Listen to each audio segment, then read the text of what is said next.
है तो अपने मंत्रियों को बिल से निकालते हैं। ये सरकार जो है भगोड़ा सरकार है, जो विपक्ष से डरती है, जो सदन में आने से डरती है, जो सदन में आके विपक्ष के प्रश्नों का जवाब देने से बचती है, भगौड़ों की तरह भागती है।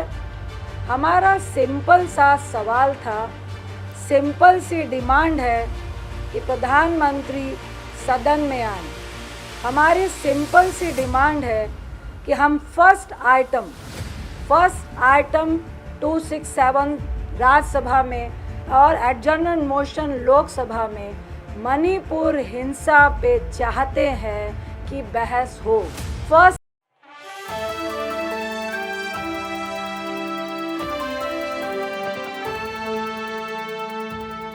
आज ही हम लोगों ने सरकार की तरफ से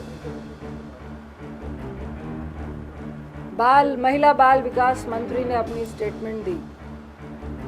जब भी सरकार डरती है, जब भी सरकार को इनको लगता है कि ये फेलियर है, तो अपने मंत्रियों को बिल से निकालते हैं। ये सरकार जो है भगोड़ा सरकार है, जो विपक्ष से डरती है, जो सदन में आने से डरती है, जो सदन में आके विपक्ष के प्रश्नों का जवाब देने से बचती है, भगौड़ों की तरह भागती है। हमारा सिंपल सा सवाल था, सिंपल सी डिमांड है कि प्रधानमंत्री सदन में आए। हमारी सिंपल सी डिमांड है कि हम फर्स्ट आइटम 267 राज्यसभा में और एडजर्नल मोशन लोकसभा में मणिपुर हिंसा पे चाहते हैं कि बहस हो। फर्स्ट आइटम, क्योंकि जो मणिपुर में हो रहा है लगभग 80-85 दिनों से, लोग तो कहते हैं कि 23 अप्रैल को जिस दिन हाई कोर्ट का फैसला आया उस दिन से ही वहाँ पे हिंसा हो रही थी। हम चाहते हैं इन सवालों का जवाब सदन के भीतर आके प्रधानमंत्री दे, होम मिनिस्टर जवाब दे। आखिर ये हिंसा 90 दिनों से हो रही थी, क्या इनपुट जो है आपकी जो गुप्त एजेंसियां हैं, क्या होम मिनिस्टर को भी इसकी जानकारी नहीं थी? क्या प्रधानमंत्री को भी इसकी जानकारी नहीं थी? क्या मुख्यमंत्री को भी उनके प्रदेश में हिंसा लगातार 80-85 दिनों से हो रही है, उनको जानकारी नहीं थी? क्यों छिपाया गया? क्या आप सदन के भीतर आके ये कहेंगे कि क्यों छिपाया गया, किस लिए छिपाया गया? क्या प्रधानमंत्री आके सदन में जवाब देंगे कि क्या आपकी सरकार फेलियर थी? क्या आप ये जवाब सदन के भीतर देंगे कि आपका मुख्यमंत्री कह रहा है कि जो 2 महिलाओं का वीडियो वायरल हो रहा है, जो उनके साथ दुर्व्यवहार हुआ है, जिस तरह से उनके शरीर को असम्मानित किया जा रहा है, मांस को नोचने जैसे एक राक्षसों की तरह जो बिहेव हो रहा है, और सीएम कह रहे हैं कि ऐसे 100 एफआईआर और घटनाएं होंगी, क्या इसकी जानकारी प्रधानमंत्री को नहीं थी? हम लोग की सिंपल डिमांड है और अनफॉर्चुनेट है कि ये लगातार सिर्फ राजनीति कर रहे हैं। प्रधानमंत्री ने जब एक स्टेटमेंट दी, वो भी सदन के बाहर, तो उसमें पहले राजस्थान की बात, छत्तीसगढ़ की बात, हम नहीं कह रहे कि हम रेप के खिलाफ नहीं है, अगेंस्ट नहीं है, उनके साथ दुख नहीं है। आज की तारीख में क्या वो सिंपल तरीके से ये नहीं कह सकते थे कि हम महिलाओं के साथ हैं, हम उनके सम्मान के साथ हैं, और जो मणिपुर में हिंसा लगातार 90 दिनों से हो रही है उसका मैं जवाब देने के लिए सदन के भीतर तैयार हूँ। हम लोग की सिंपल सी ये डिमांड है, और मुझे लगता है मैं खासकर इनकी महिला बाल विकास मंत्री साहबा को बोलूँगी, जिन्होंने आज उसको अंतर्राष्ट्रीय मुद्दा, और ये अंतर्राष्ट्रीय मुद्दा है, इंटरनेशनल सिक्योरिटी का मामला है। हम भी तो यही कह रहे हैं कि ये बॉर्डर इलाका है, वियतनाम का बॉर्डर है, वहाँ से ड्रग्स की भी बहुत सारी स्मगलिंग होती है। 90 दिन से हमारे बॉर्डर इलाके में हिंसा हो रही है, तो क्या इसका जवाब सदन के भीतर सरकार को नहीं देना चाहिए?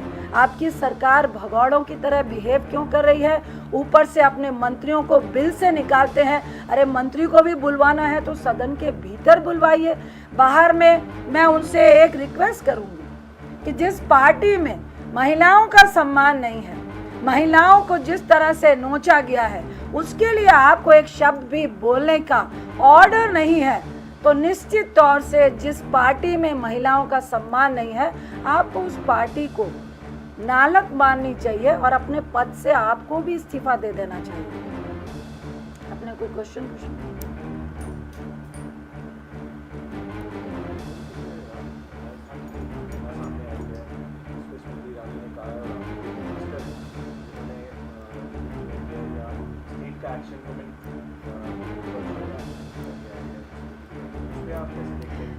देखिए, मैं सिंपल शब्दों में कहूँगी कि आज की तारीख में आप राजस्थान की बात कर रहे हैं, छत्तीसगढ़ की बात कर रहे हैं, उत्तर प्रदेश की बात क्यों नहीं कर रहे हैं? दिल्ली की बात क्यों नहीं कर रहे हैं? मध्य प्रदेश की बात क्यों नहीं कर रहे हैं? हरियाणा की बात क्यों नहीं कर रहे हैं? क्योंकि सवाल राजस्थान का, छत्तीसगढ़ का सवाल ये नहीं है कि जहाँ पे कांग्रेस की सरकार है, जहाँ पे भाजपा की सरकार है। सवाल ये है महिला के साथ जिस तरह का अमर्यादित व्यवहार हुआ है और जो मणिपुर पे हो रहा है, जो हमारा अंतर्राष्ट्रीय बॉर्डर है, जहाँ पे वियतनाम है, जहाँ पे और बहुत सारी बातें हैं और 90 दिन से आप हिंसा को रोकने में फेलियर हुए हैं, तो वहाँ पे आप इन बातों को डाइवर्ट करने की कोशिश कर रहे हैं। आपको शर्म नहीं आ रही है? मैं कहूँगी हर प्रदेश में महिलाओं के साथ सेक्सुअल हरासमेंट होना एक अलग मुद्दा है, लेकिन उसको मणिपुर के मुद्दे के साथ जोड़ना, मणिपुर के उस वीडियो के साथ जोड़ना,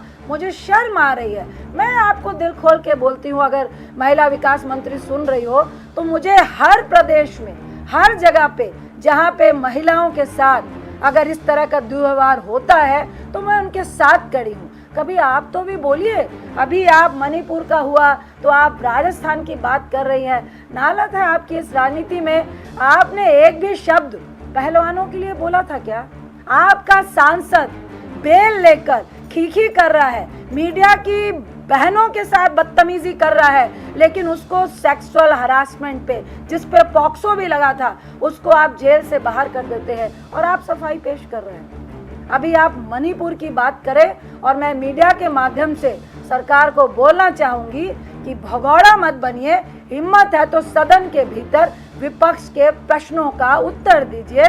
जब जब सत्ताधारी महिलाओं का सम्मान करते हैं, जब जब अपने अहंकार में अधर्म का साथ देते हैं, तो निश्चित तौर से जो उनका विनाश है वो निश्चित है। और मुझे लगता है इन घटनाओं से और प्रधानमंत्री के और उनके मंत्रियों के जो भाषण और स्टेटमेंट है, आपका विनाश निश्चित है। और एक ही बात है कि विनाश काले विपरीत बुद्धि। मैं फिर कहूंगी कि आज 2 दिन आपने वेस्ट किए हैं पार्लियामेंट के।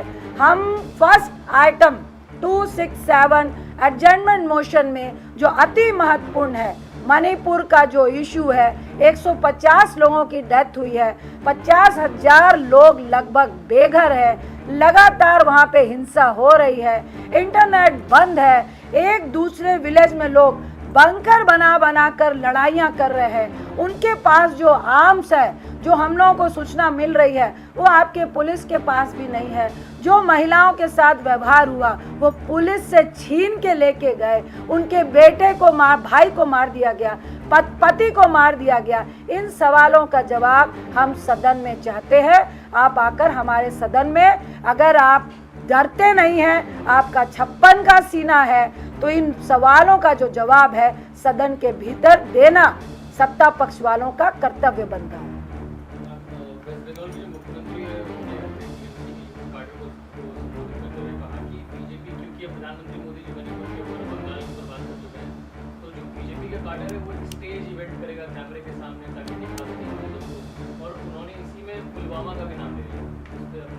देखिए, जहाँ तक बंगाल का और जो मालदा का इंसिडेंट उन्होंने जिक्र किया है, उस पर डीजी ने सामने आकर उसको डिनाई किया है और उन्होंने साफ कह दिया कि वो फेक है। जहाँ तक मैं ममता दी को जानती हूँ, वो एक महिला है और मुझे नहीं लगता। देखिए, मैं फिर बोलूँगी कि मैं ये नहीं कहती कि किसी भी प्रदेश में महिला के साथ बदतमीजी नहीं होती है, लेकिन हम उसके साथ खड़े हैं, एक जनप्रतिनिधि उसके साथ खड़ा है, ये बहुत महत्वपूर्ण होता है।